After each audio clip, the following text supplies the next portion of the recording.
Hey folks, this is Rhykker with a video on some beginner tips to help you start winning in Fortnite Battle Royale. I've been playing quite a bit of this game with friends and family lately, and so I've done a ton of research into finding the best tips on to how to get good, and I figured I'd share what I learned with you. A lot of you folks on my YouTube and Twitch channel have expressed interest in this game, so if you don't have Fortnite Battle Royale, it's a free-to-play game with no pay-to-win elements. It's 100-player PvP that can be played either solo or in teams, and you can use my tracking link in the video description to download the game and give it a try. And we'll extend a thank you to Epic Games for sponsoring this video. Now, in this video, we'll cover tips on preparing for a match, gathering resources and looting, your weapon loadout, the health system, combat, construction, team play, general strategy, and just practicing to get better. I play on PC, but the game is also available on Mac, Xbox One, and PS4, and the tips here should apply to all versions of the game. So on to our first section about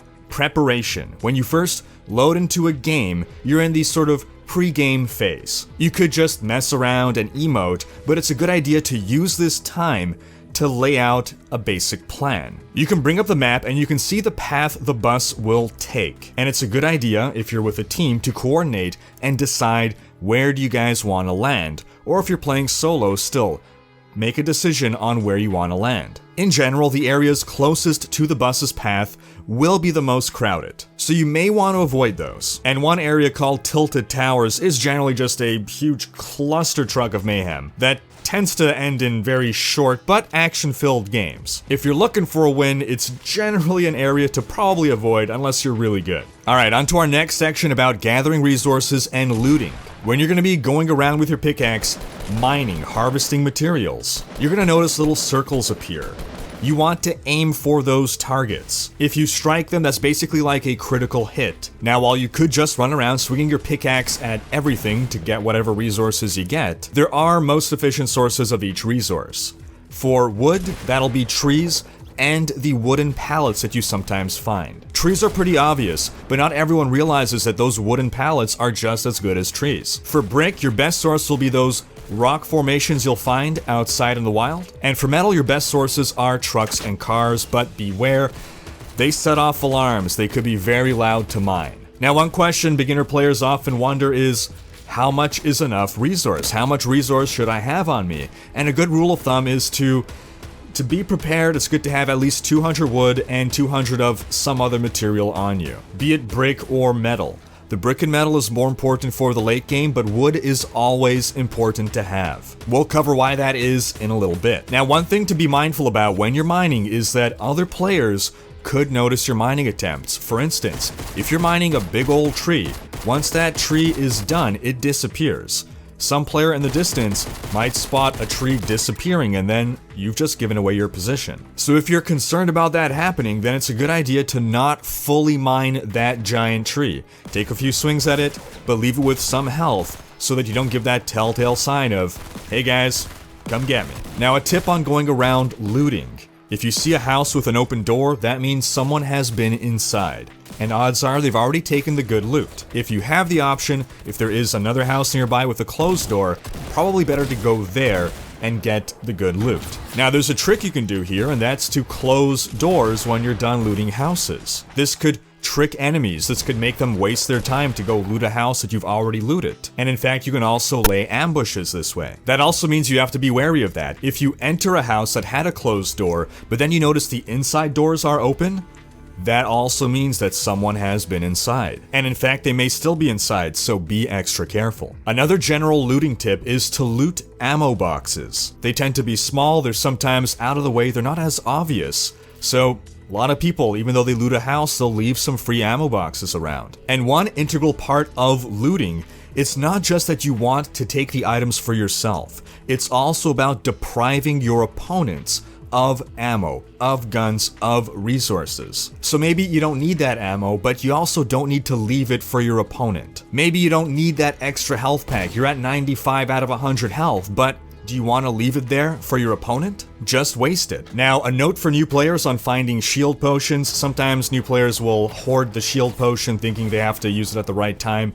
Drink your shields immediately. You never know when you might get into a fight. It's better to have it in advance. It's still a good idea to keep extra shield potions on you, but definitely apply as much shield as you can. And that leads us into our next section on loadout. What items do you want to keep in your inventory on your character? So first off, it's a great idea to always have a shotgun on you. There's no better weapon for close quarter combat. Arguably, it's the most versatile weapon in the game. Obviously, it doesn't help for long range engagements, but it's very strong at close range, still retains some strength up to about medium range, and it's a great gun to swap to as a finisher. Now, ideally, you'll want to get a pump action shotgun versus a tactical shotgun.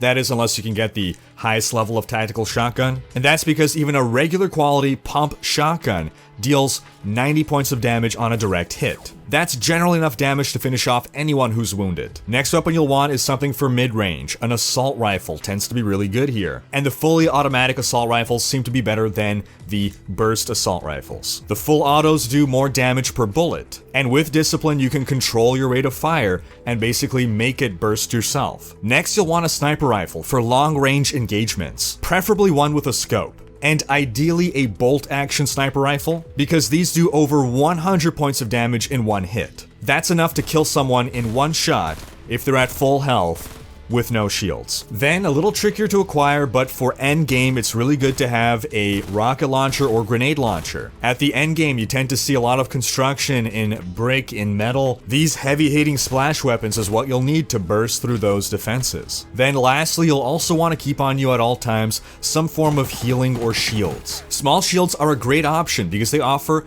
a good amount of shield for how quick they are to drink. A medkit can restore you to full health, but it takes really long to apply. And in the heat of combat, you may be able to spare a couple seconds to drink a quick shield, but applying a medkit mid-combat is unlikely to work for you. Regular shields aren't a terrible choice either, falling somewhere between small shields and medkits in how long they take to apply and how much shield they give you. Now, another tip is that you should open up your inventory and arrange your items on your hotbar in a manner that is suitable to you. One way of ordering things is basically how I explained above. You go from shortest range to longest range with your health all the way on the right side. But ultimately, you just want to find whatever system works best for you and you want to stick with that, so that you can have it memorized, so that you know you can press the hotkey and always switch to the weapon or item you are expecting. And another tip in that regard is when switching weapons, it's best to switch exactly to the item you want rather than scroll or cycle through them. Yes, it's just a difference of maybe a fraction of a second, but in the heat of combat, that could be the difference between living and dying. Now lastly, we'll just make a note on item quality. This is another thing that could be confusing to new players. You see weapons of different colors, and unless you open up your inventory and take the time to examine the damage, it's hard to know which is better. So the colors go from gray, green, blue, purple, gold. That's from lowest to highest quality. Remember those colors because you never want to waste time thinking, was green or blue the better one? Now, an easy trick for remembering the order of those colors is memorizing it. I don't have any other trick. Next, let's talk about the health system for a bit. When you take damage from an enemy player, you start by losing your shields before you lose your health. Once you're at 0 shield, that's when you start taking health damage. However, shields do not protect you from fall damage or storm damage. Furthermore, health does not heal over time. The only way to regain health is by taking an item. So let's go over the items that heal you and the items that give you shields, starting with the items that heal you, the basic one being bandages. These give you 15 health each, but they won't take you above a total of 75 out of 100 hit points. It takes 4 seconds to apply one bandage, which means you're restoring under 4 health per second. This is the weakest form of healing in the game, and it's really a I have nothing else, let me use bandages kind of deal. Next, you have your med kit. This will restore you to full health, to 100 health. However, it takes a full 10 seconds to apply a med kit. On to some things that give you shields. A shield potion gives you 50 shield, and you can drink 2 to get a total maximum of 100 shield. It takes about 5 seconds to drink,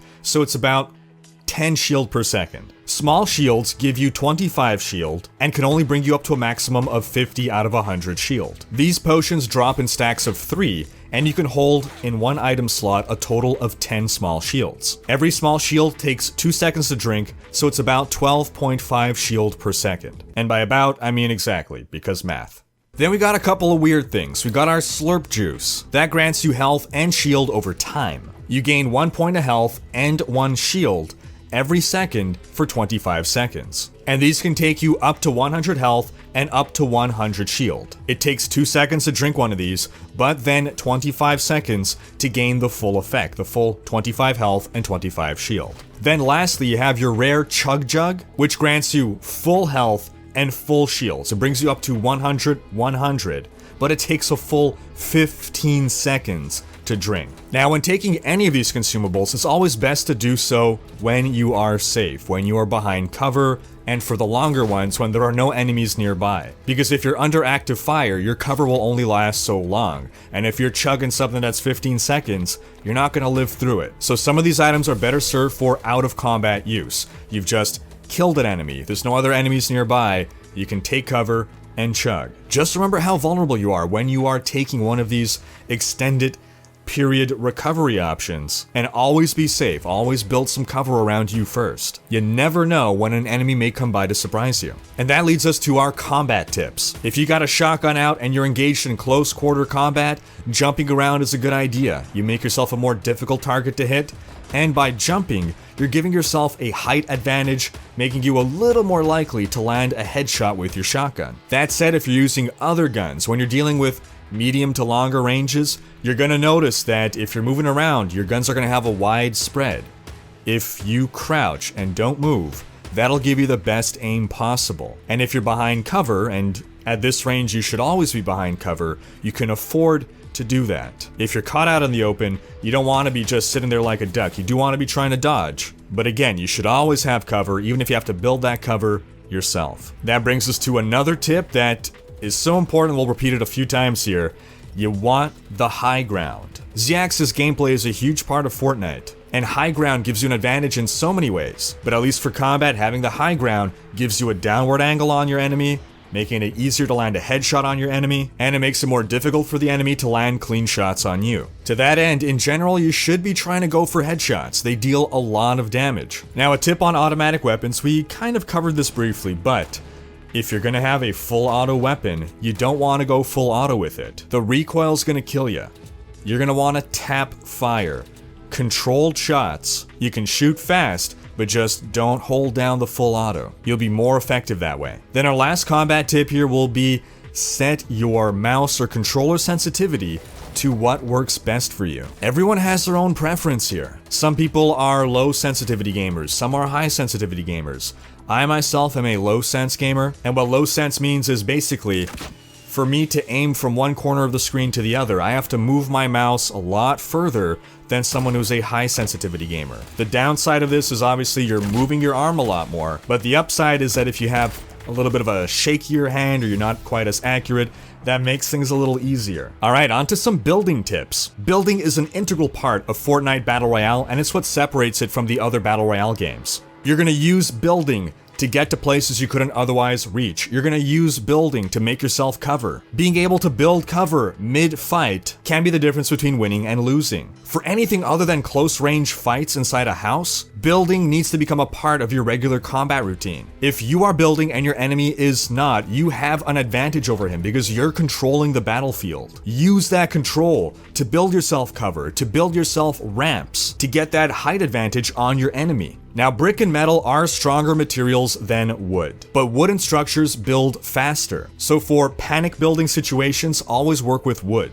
Wood may be a weaker material, but it reaches its max strength, its max health faster, so when you first lay down wood, it's actually stronger than when you first lay down brick. So if you're under active fire, wood will actually last longer than brick. Of course, your endgame fort, when you have time to put something together, that's when your brick, when your metal comes into play. Now you can also use building to avoid fall damage.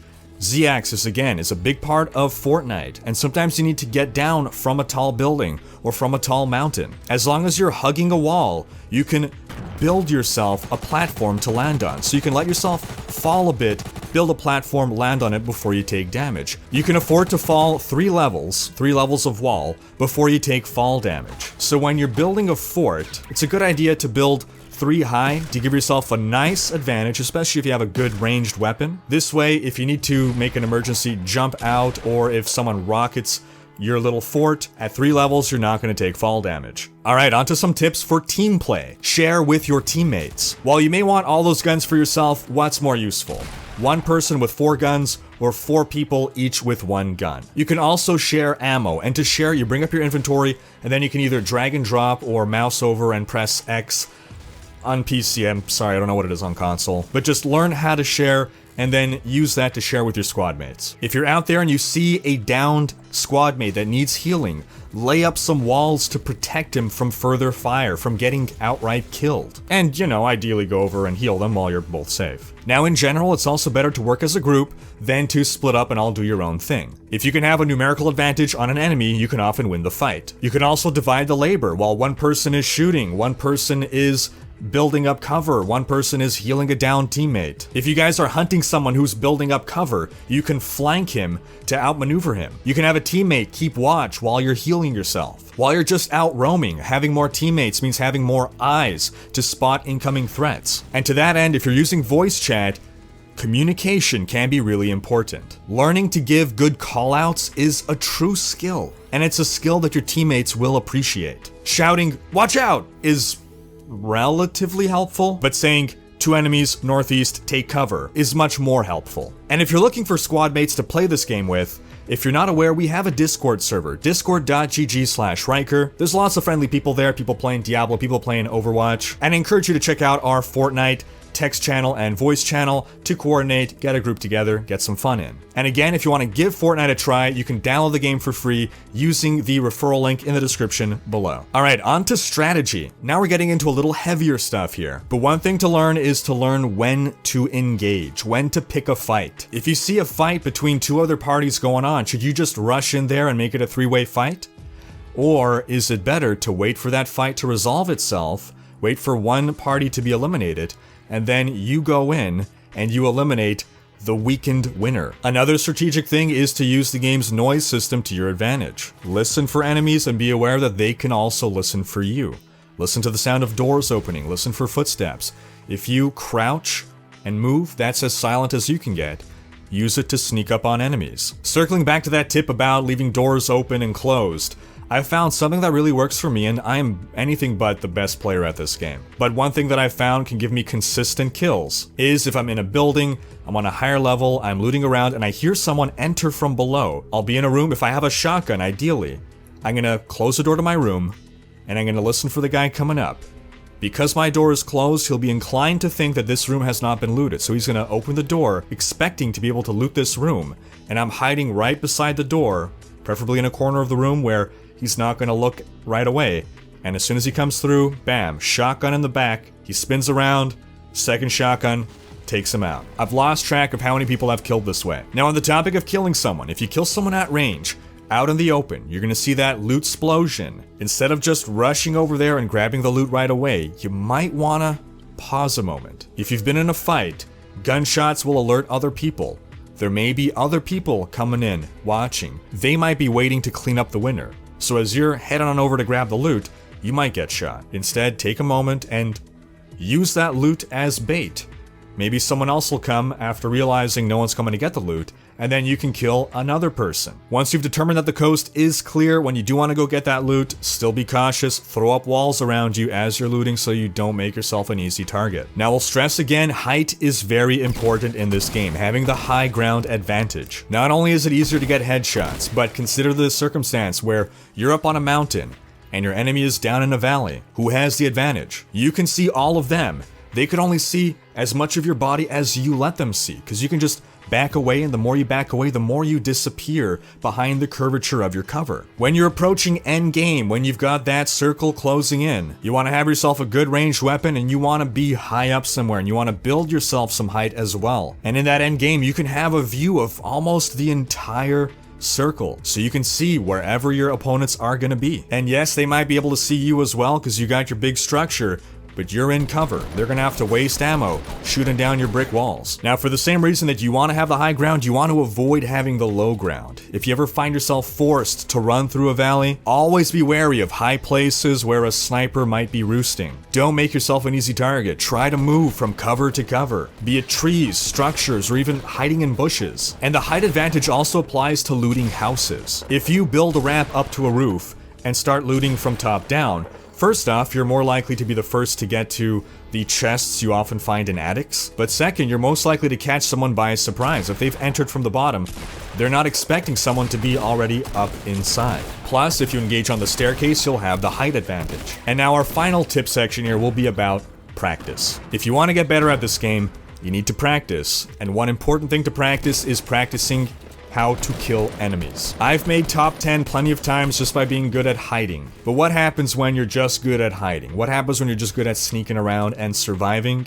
You don't learn to be good at killing enemies. So yeah, you make top 10. You even make top 5, but are you gonna have the skill you need to take first place? Because at the end of the day, it comes down to fighting. And the people that have practiced how to kill others, they're gonna be the winners in the end. So go into a bunch of games with the mindset of, I'm just here to practice killing. Don't think that your aim is to win. All those places that are crowded that I said are a bad place to go there. Go to Tilted Towers and just try to kill as many people as possible. And when you die, do it again and again and again and hone your killing skills so that when you're ready for a real match, you'll know that you'll be calm in the heat of the moment and you'll have the practice, you'll have the experience with all the weapons. You'll know the proper weapon drop-off. You'll know how many shots it takes to kill someone. And this is something that I'm still working on. This is one of my biggest struggles. And tying into that is that in general, being aggressive is a better tactic than being passive. Aggressive players are more likely to win games. It's a high risk, high reward kind of thing, but more aggressive players are going to get the better loot. More aggressive players will be the ones engaging with the enemy, so they're picking the battle, and when you pick the battle, you have the edge, because you're acting and not reacting. Now that said, you have to be intelligently aggressive. After all, the objective of the game is not to kill as many people as possible, it's to be the last survivor. So you have to learn to find the right balance between aggressive tactics while still being intelligent about your aggressive choices. And the last thing we'll mention is that you also want to practice building. And to do that, pick a remote place to land, something very far away, and just farm up a bunch of material and build, and build, and build. Build the same structures over and over as quickly as you can so that when you need to panic build in the heat of a moment, you have that memorized. You're going to react on instinct. You're not going to panic and throw up walls like you're vomiting them everywhere. And the ideal structure to panic build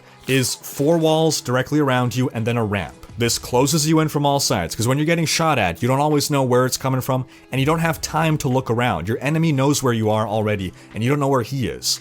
4 walls keep you safe, and then a ramp allows you to poke up and find that enemy. And that's where we're going to wrap up this video. And as a reminder, if you want to check out Fortnite, you can download it for free using the referral link in the description below. Thanks for watching. Special thanks to my Twitch and Patreon supporters for making these videos possible. If you enjoyed this video, please share it, check out these other videos, and subscribe to join Rhykker's Raiders for more gaming content.